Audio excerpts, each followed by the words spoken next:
Welcome to Barazant, a channel that shares knowledge for holistic self-development through inspiring books. Sakuro asserted that everything you do in life up until now has aimed at pursuing something. Whether you seek a career, build a business, earn money, or start a family, it's all because you desire one simple thing: joy. We are all chasing joy, yet we don't truly know how to attain and sustain it as an everyday state of being. In reality, we are the most comfortable generation on this planet, but the problem is, we are certainly not the happiest, most loving, or most peaceful generation. Why is this? It's because we have tried our best to adjust our external environment.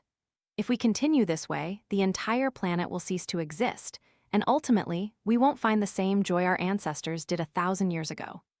Today's video is part 2, following the previous video, sharing a systematic approach to help us achieve continuous joy in life, and simultaneously help you discover the true self that is meant to live in abundant joy. That is you. Now, please listen to today's insights titled, How to Achieve Continuous Joy, based on the book, The Power of Joy by Ferrarik Lano. How to Build a Life Filled with Joy *. The author Mifudu Terence once said that joy does not come on its own. It is uncontrolled and unpredictable. We need to realize that the greatest characteristic of joy is that it always appears naturally, uninvited, coming and going not according to our will. Rather, it only appears when the right conditions are met. In other words, true joy requires a beautiful environment to create a chain of positive reactions. An environment where the joy within you can thrive will include these 10 methods: focus, presence, meditation, confidence and openness, goodwill, disinterest, gratitude, perseverance, letting go and acceptance, and finally, enjoying the body. *1. Focus, be loyal to your senses. First, we need to understand that joy is most deeply felt and experienced through the senses. Therefore, to create an environment where you live joyfully, you first need to enhance your ability to focus. Focus means being loyal to your senses. If you're working but your mind is wandering to what to eat for lunch, what to do tonight, or where to go this weekend. If you're taking a walk, but after a few steps your mind drifts to countless other things. If you're listening to an audiobook but scrolling on your phone to check other information, soon enough, this constant scattering of information will make you feel bored. The author of the book, Flow, tells us that if you find an activity tedious, the problem isn't with the activity itself, but with your method. Only focus can bring you joy in the process of doing something. Start practicing your focus with the simplest things, like gazing at a beautiful scene or a potted plant. Let all your senses awaken, focusing and harmonizing with the scenery, its colors, shapes, distant views, fragrances, sounds, or even the silence. Carefully observe, feel, listen, touch. When the focusing ability of all your senses is activated, you will experience a joy that comes from the soul. *2. Presence. Focus allows us to learn how to participate, but that's not enough. You must also learn how to be present. What is presence? First, consider the answer of Thich Nhat Hanh. Whenever someone asked him for advice on mindfulness meditation, he would always reply, "Wash the dishes reverently, as if you are bathing the Buddha as an infant." Or, as Mother Teresa had a similar motto, "When you care for a leper, do so carefully and meticulously, as if caring for Jesus himself." These great figures taught us a valuable lesson about the importance of wholehearted concentration.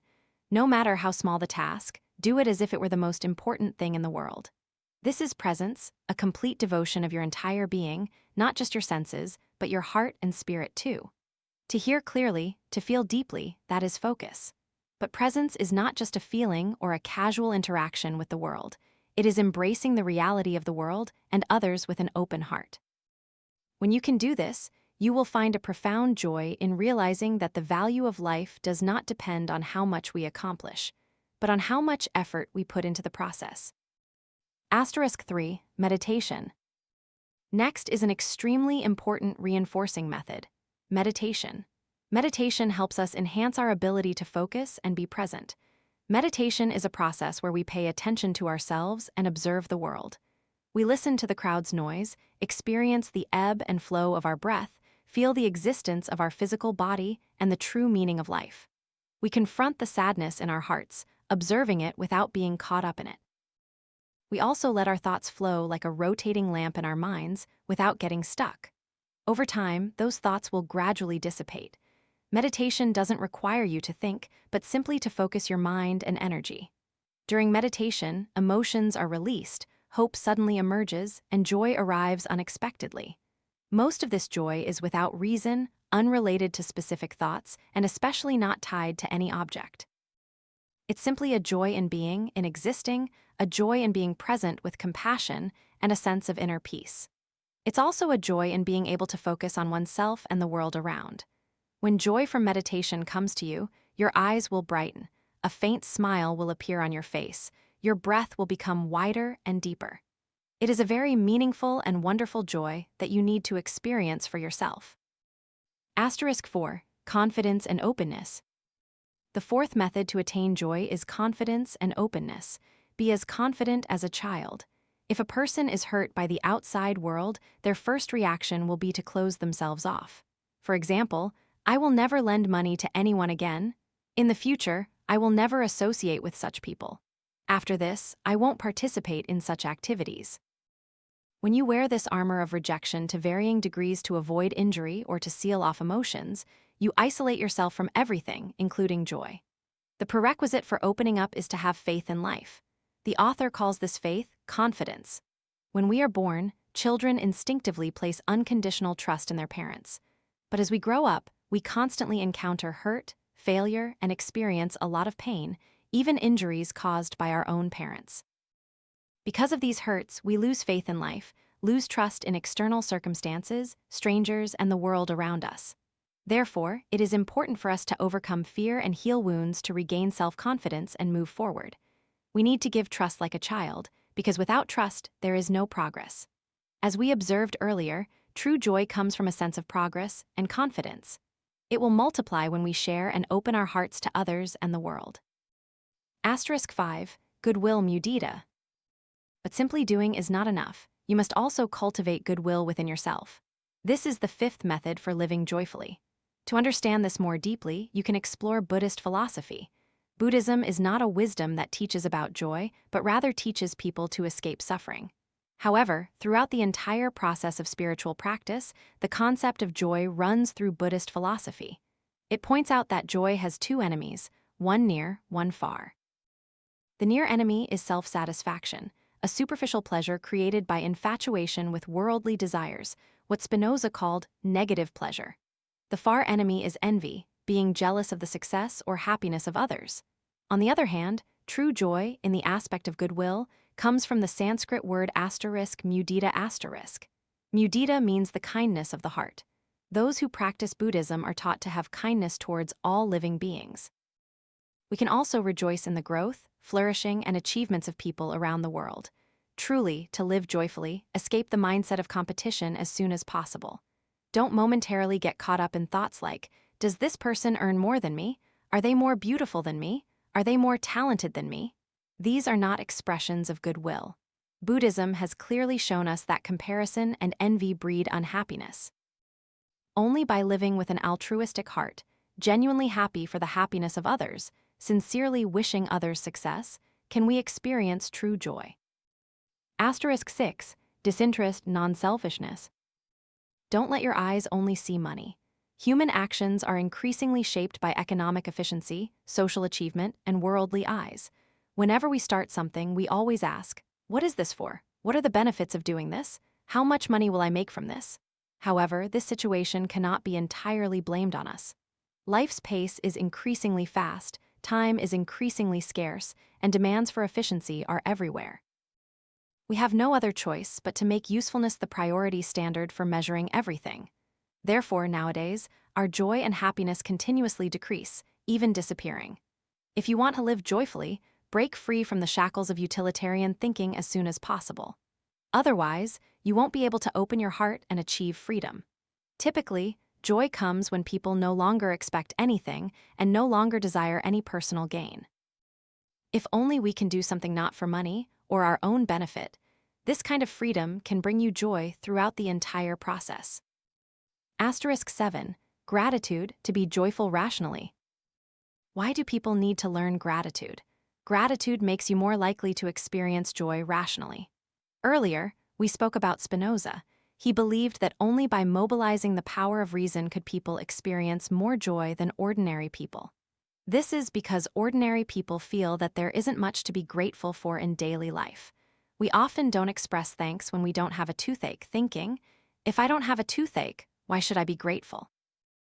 We only feel grateful when the toothache is cured. However, complete gratitude is not like that. You need to be happy that today you don't have a toothache, stomach ache, or fever. For many years, I have cultivated the habit of waking up each morning, being grateful, and smiling joyfully, knowing I am still breathing. This ability truly needs to be trained. This is not chicken soup for the soul, but a method to cultivate positive energy, release negative things in your mind and emotions, and of course, it will bring effectiveness for joy and happiness to be present in life. The author was previously criticized as a philosophy student who only wrote popular books without academic rigor. He was initially very distressed, feeling unsuccessful. Others wrote academic works, while he only wrote small, boring books.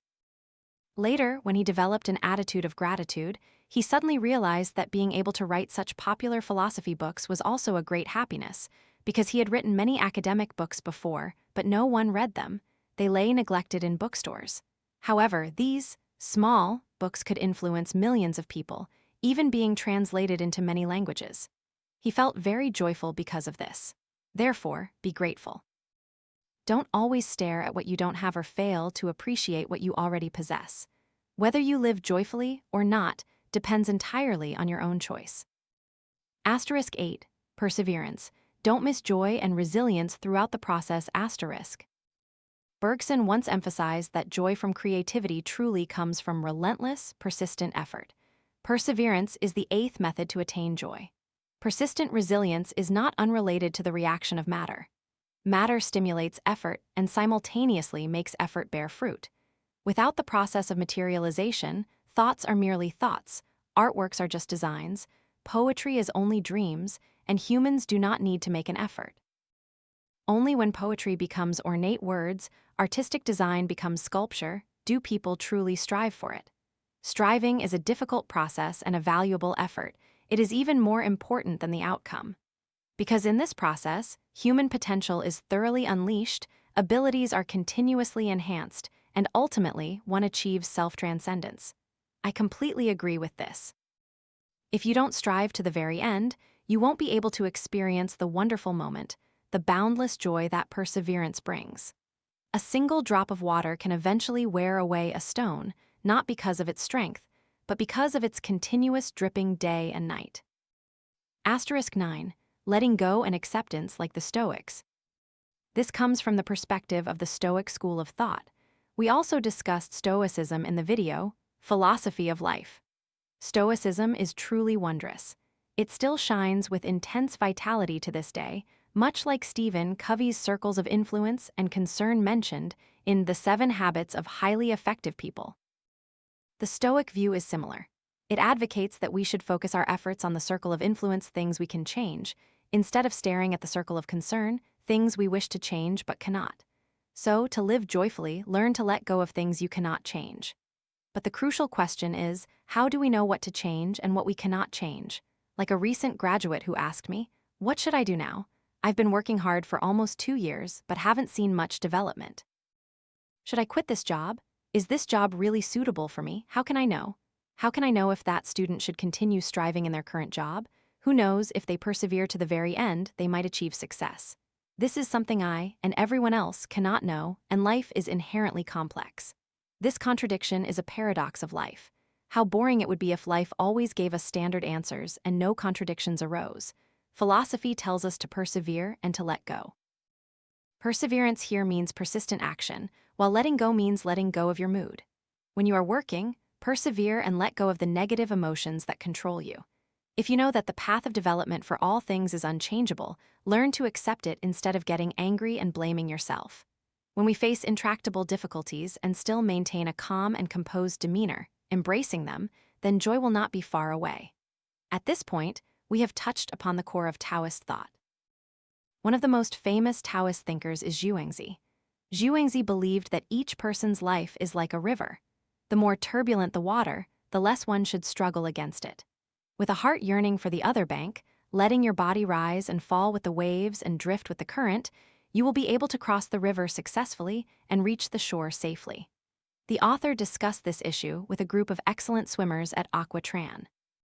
They said that on the Atlantic coast, there is sometimes a terrible undertow. If a swimmer is caught in this current, even just a few meters from shore, they should not try to struggle, because doing so is not only useless but can also lead to drowning. The only way to save yourself is to turn your face upwards, relax your body, and let it drift with the current, like surfing. This undertow will first pull you further out, then gradually push you back to shore. You will slowly feel your feet touch the ground. Perhaps the place where you come ashore is a bit far, but by abandoning struggle at the right moment, you have at least escaped the risk of drowning. So, the philosophy of joy is similar.